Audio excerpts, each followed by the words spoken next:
नमस्ते बिहार, मैं हूं आपके साथ शिप्रा झा। चारा घोटाला के सबसे बड़े केस डोरंडा ट्रेजरी से अवैध निकासी मामले में सीबीआई की विशेष कोर्ट आज फैसला सुनाएगा। केस में लालू प्रसाद समेत कुल 99 अभियुक्त हैं। लालू को राहत मिलेगी या जेल जाएंगे, इसे लेकर कोर्ट के फैसले पर सभी की नजरें टिकी हैं।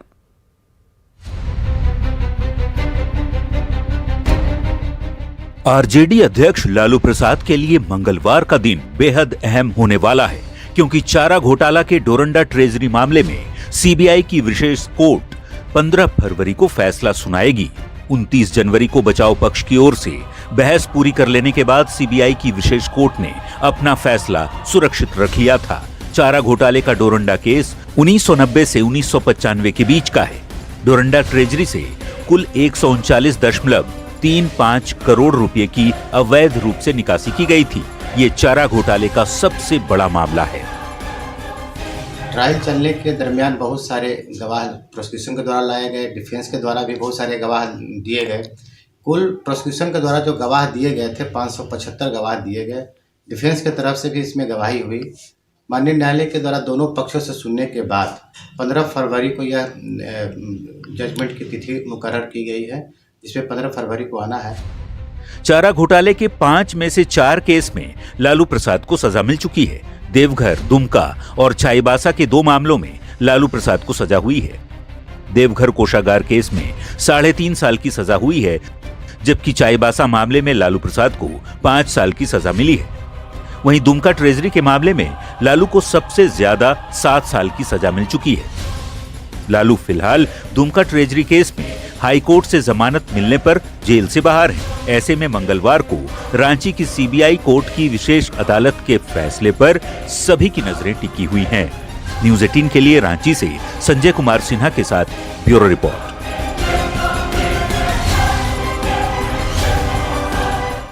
मुंगेर के तारापुर में शहीदों की याद में बने स्मारक का मुख्यमंत्री नीतीश कुमार आज उद्घाटन करेंगे। तारापुर थाना परिसर में 15 फरवरी 1932 को झंडा फहराने गए 34 सेनानियों को अंग्रेजी फौज ने गोलियों से छलनी कर दिया था। तारापुर की शौर्य गाथा का जिक्र प्रधानमंत्री नरेंद्र मोदी ने अपने मन की बात कार्यक्रम में की थी।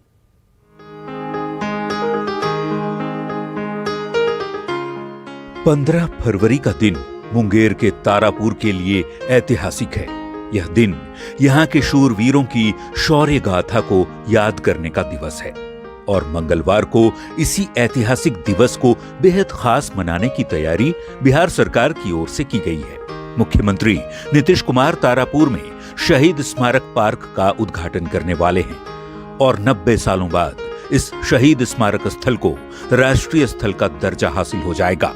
प्रधानमंत्री नरेंद्र मोदी ने 30 जनवरी को अपने मन की बात कार्यक्रम में तारापुर के वीर शहीदों का जिक्र किया था, जिसके बाद अब यहां उन शहीद सेनानियों की आदमकद प्रतिमा लगाई जा रही है। सुनिए प्रधानमंत्री ने कैसे तारापुर के शहीदों को याद किया था। मुंगेर के रहने वाले जयराम विप्लव जी ने मुझे तारापुर शहीद दिवस के बारे में लिखा है। 15 फरवरी 1932 को देशभक्तों की एक टोली के कई वीर नौजवानों की अंग्रेजों ने बड़ी ही निर्ममता से हत्या कर दी थी। उनका एकमात्र अपराध यह था कि वे वंदे मातरम और भारत मां की जय के नारे लगा रहे थे। मैं उन शहीदों को नमन करता हूं और उनके साहस का श्रद्धापूर्वक स्मरण करता हूं। तारापुर के जिन वीर शहीदों की बात प्रधानमंत्री कर रहे हैं, उनकी शौर्य गाथा के बारे में भी जान लीजिए। दरअसल 15 फरवरी 1932 को फायरिंग की घटना हुई थी। थाना भवन पर आजादी के दीवाने झंडा फहराने जा रहे थे, जिन्हें रोकने के लिए अंग्रेजों ने सेनानियों को गोली मारने का आदेश दिया था। अंधाधुंध फायरिंग में तब 34 स्वतंत्रता सेनानी शहीद हो गए थे, लेकिन शहादत के बाद भी आजादी के दीवानों ने थाना भवन पर तिरंगा लहरा दिया था। हालांकि 34 शहीदों में से 13 सेनानियों की ही पहचान हो पाई थी। दरअसल आजादी के आंदोलन के इस बड़े केंद्र की चर्चा प्रधानमंत्री नरेंद्र मोदी ने मन की बात कार्यक्रम में की थी, जिसके बाद मुख्यमंत्री नीतीश कुमार ने भी संज्ञान लिया। अब तारापुर में बने भव्य शहीद स्मारक को जनता को समर्पित किया जा रहा है, जिसे लेकर लोगों में बेहद उत्साह है। 15 फरवरी 1932 का वह दिन कोई भूल नहीं सकता, जब तारापुर के वीर नौजवानों ने राष्ट्रीय ध्वज लहराते हुए ब्रिटिश कालीन थाना भवन पर यूनियन जैक उतार फेंका था और इस पूरी घटनाक्रम में 34 लोगों ने अपना बलिदान दिया था। और मैं धन्यवाद देना चाहता हूं माननीय मुख्यमंत्री नीतीश कुमार जी का, जिन्होंने तारापुर के शहीद का चर्चा की और शहीद पार्क का निर्माण करवाया यहाँ पे। इसके लिए उनको बहुत बहुत धन्यवाद। उन्होंने तारापुर के वीर शहीदों को सच्ची श्रद्धांजलि अर्पित की। मुख्यमंत्री नीतीश कुमार वर्चुअल तरीके से आजादी के दीवानों की प्रतिमा का अनावरण करेंगे। थाना स्थल पर उद्घाटन समारोह को भव्य बनाने के लिए बड़े पंडाल और स्क्रीन लगाए गए हैं। न्यूज़ 18 के लिए मुंगेर से अरुण शर्मा के साथ ब्यूरो रिपोर्ट। आजादी की लड़ाई में बिहार के तारापुर का गोलीकांड कितना महत्वपूर्ण था, ये आप समझिए। तारापुर बिहार के मुंगेर जिले का एक अनुमंडल है।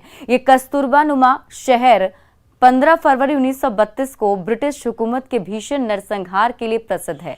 आजादी के दीवाने 34 वीरों ने तारापुर थाना भवन पर तिरंगा फहराने के संकल्प को पूरा करने के लिए अपने सीने पर गोलियां खाई थी और वीर गति को प्राप्त हुए थे, जिनमें से मात्र 13 शहीदों की ही पहचान हो पाई थी।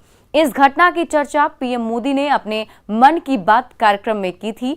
अब उस जगह बिहार सरकार ने शहीदों की याद में भव्य शहीद स्मारक बनाया है।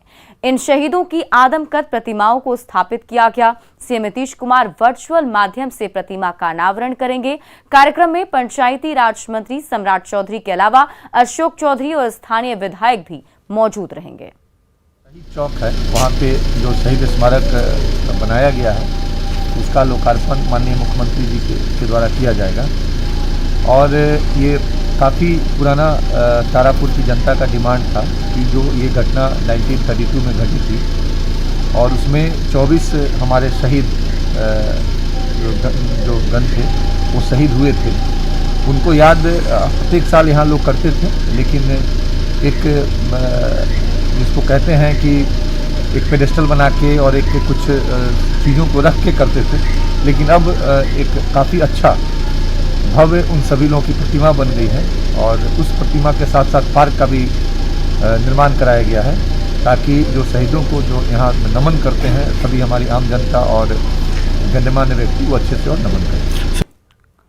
सियासी गलियारों में इन दिनों परिवारवाद पर जोरदार बहस चल रही है। शुरुआत पीएम मोदी ने नीतीश कुमार को असली समाजवादी बताकर किया, तो अब नीतीश कुमार ने भी पीएम के सुर में सुर मिलाते हुए परिवारवाद को बड़ा खतरा बता डाला। नीतीश ने इशारों में ही लालू फैमिली पर निशाना साधा है। सियासत में समाजवाद बनाम परिवारवाद, फैमिली पॉलिटिक्स पर पीएम सीएम का प्रहार, परिवारवाद से लोकतंत्र को खतरा, समाजवाद के लिए खतरा कौन? लोहिया जी का परिवार कहीं नजर आता है क्या? वो भी तो समाजवादी थे। जॉर्ज फर्नांडिस का परिवार नजर आता है क्या? वो भी समाजवाद थे। नीतीश बाबू हमारे साथ काम कर रहे हैं, वो भी तो समाजवादी हैं। परिवार कहीं नजर आता है क्या? ये समाजवादी लोग हैं। 5 दिन पहले ही एक साक्षात्कार में प्रधानमंत्री नरेंद्र मोदी ने परिवारवाद की राजनीति करने वालों पर हमला बोलते हुए नीतीश कुमार की जमकर तारीफ की थी और उन्हें सच्चा समाजवादी नेता बताया था। और अब बारी नीतीश कुमार की थी, सो जमकर बरस पड़े परिवारवाद की सियासत करने वालों पर। लालू एंड फैमिली पर बगैर नाम लिए सुनिए कैसे समाजवाद की सेहत पर परिवारवाद के हावी होने की बात नीतीश कह रहे हैं।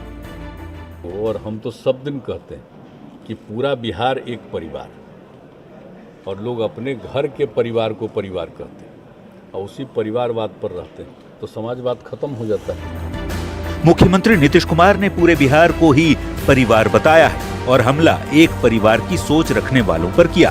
प्रधानमंत्री की बातों को क्यों सही करार दे रहे हैं सीएम नीतीश कुमार, वो भी सुन लीजिए।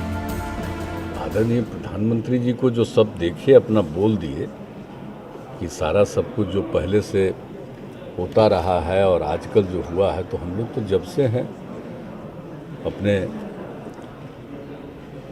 जब से राजनीति में हैं, सच पूछिए तो अपने छात्र जीवन में भी जब से स्टूडेंट थे उस समय ही जब हम लोग आए हैं इस तरह, तो वहीं से समाजवाद में।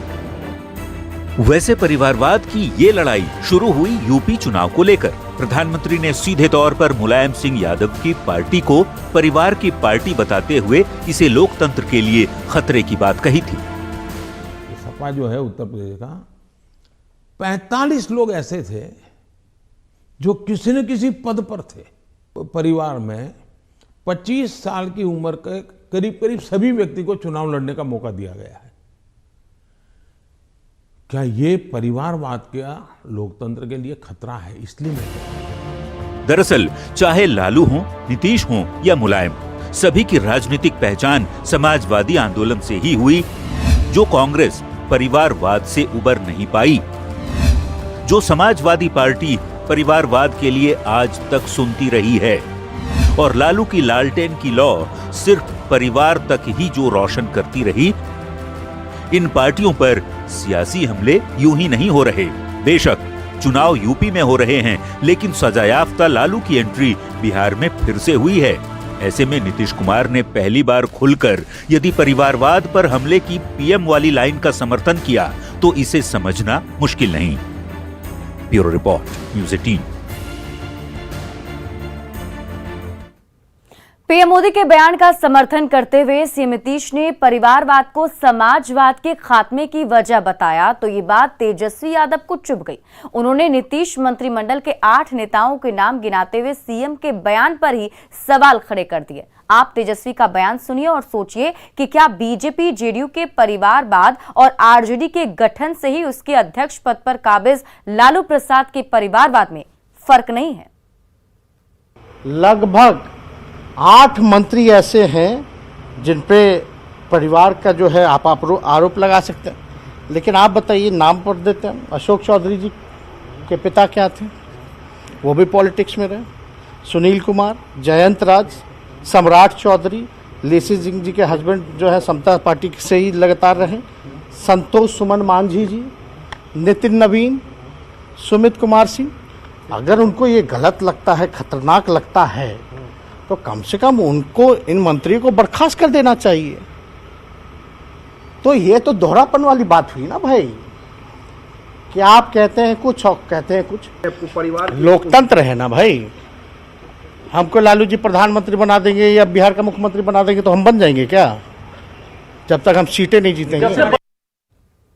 राष्ट्रीय लोक जनशक्ति पार्टी में कई युवा नेता ने पार्टी की सदस्यता ग्रहण की है। केंद्रीय मंत्री पशुपति पारस और पार्टी के युवा अध्यक्ष उपेंद्र यादव ने, शिवम कुमार सहित 100 तमाम नेताओं ने पार्टी की सदस्यता ग्रहण की। वहीं केंद्रीय मंत्री ने बुके और मिठाई खिलाकर पार्टी की सदस्यता दिलाई। वहीं पशुपति पारस ने कहा कि बिहार और केंद्र की सरकार बेहतर काम कर रही है।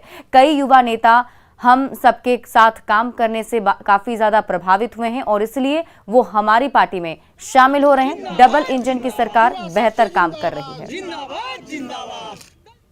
प्रयास है, हम मार्च में यहाँ एक शिविर लगाएंगे, सम्मेलन का होगा विभाग के द्वारा। उसमें तमाम लोगों को हम लोग निमंत्रण देंगे और बिहार सरकार के प्रतिनिधि उसमें रहेंगे। उसमें मेरा प्रयास ये रहेगा कि फूड प्रोसेसिंग डिपार्टमेंट से बिहार में अच्छा से अच्छा कोई फैक्ट्री लगे। पटना नगर निगम की सैकड़ों गाड़ियां सड़ रही है। इसकी वजह है निगम का अपना वर्कशॉप नहीं होना। थोड़ी गड़बड़ी के बाद भी गाड़ियों की मरम्मत नहीं हो पा रही। वर्कशॉप नहीं बनाने के पीछे कमीशन खोरी का आरोप भी लगाया जा रहा है।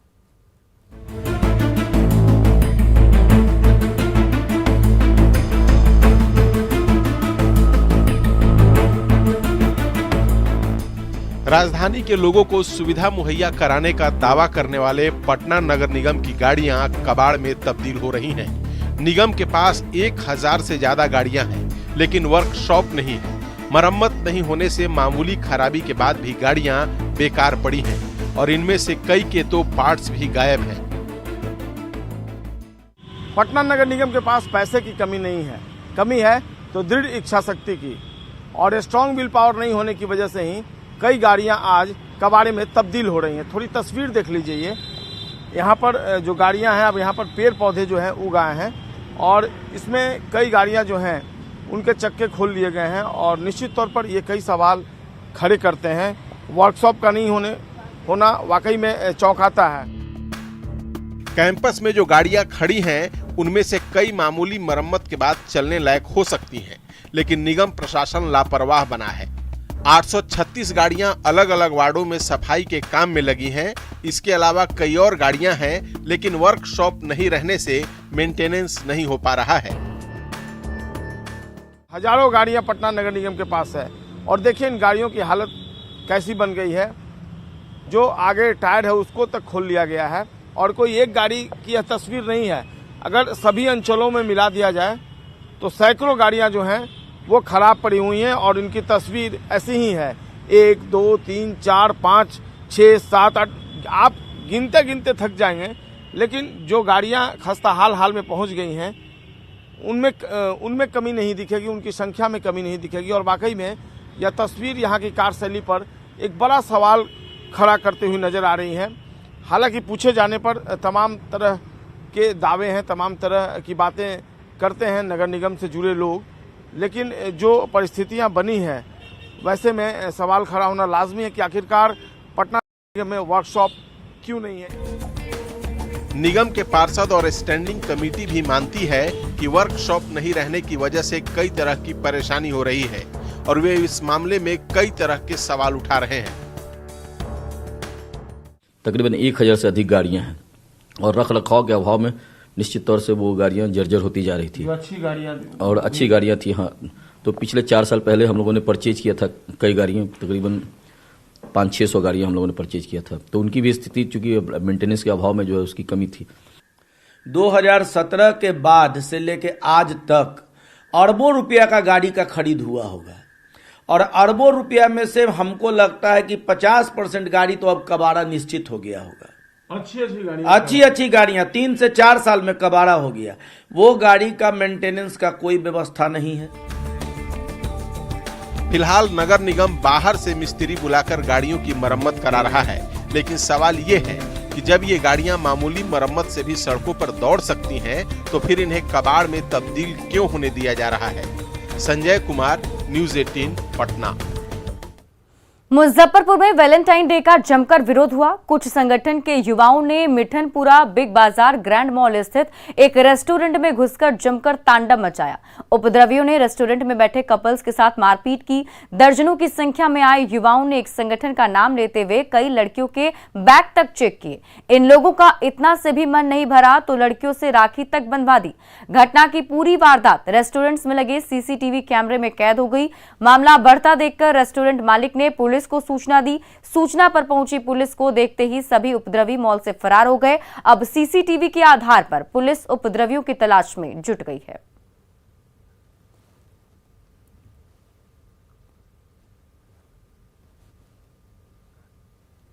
और फिलहाल इस बुलेटिन में अभी के लिए बस इतना ही, लेकिन न्यूज़ 18 बिहार झारखंड पर खबरों का सिलसिला लगातार जारी है।